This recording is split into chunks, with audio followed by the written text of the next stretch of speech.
Inflation is the increase in prices of goods or services over time.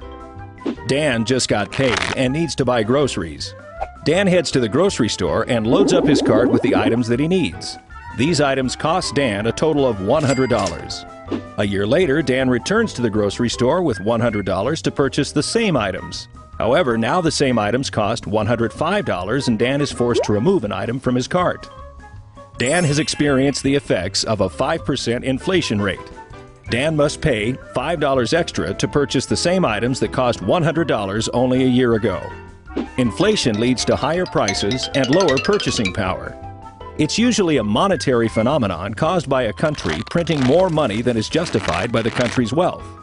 When more dollars are issued for a limited amount of assets, the value of each dollar is decreased. Many countries' central banks set an inflation rate target of 2 to 3% per year.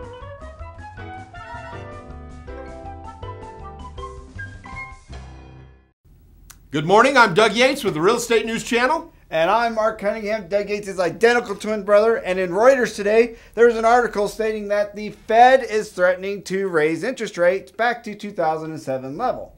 Now, that would be around 2%, and that could be a good thing. It could be a bad thing.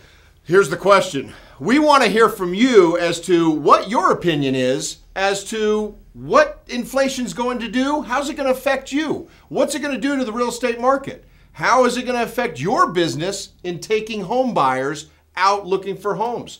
Please send a comment to us. Let us know. And I have a question. The first question I have is, can they control it?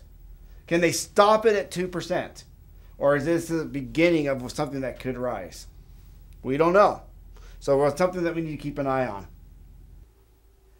The tip of the day, top agents and how they deal with short sell, BPOs, and appraisals when ordered by the bank.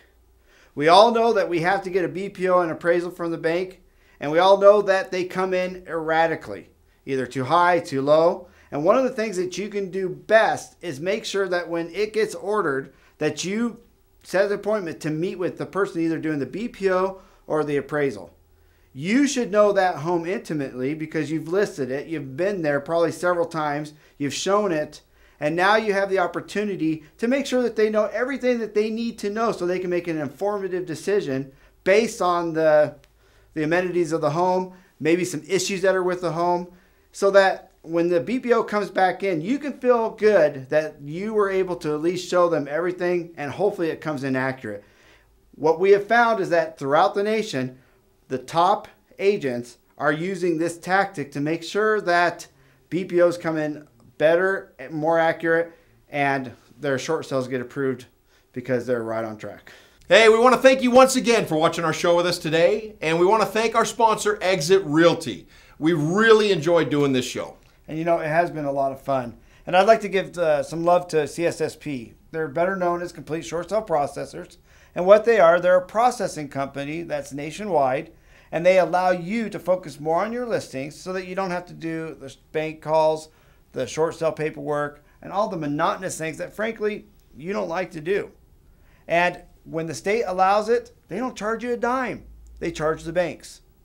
And the states that unfortunately regulate that they have to charge a realtor, it's a nominal fee. Their services outweigh and outshine beyond any other competitor that's out there. They do a 90.5% close ratio.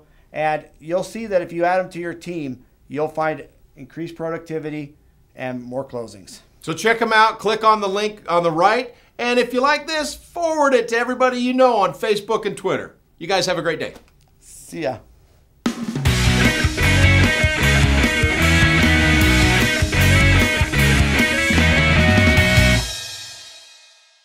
All right, here we go.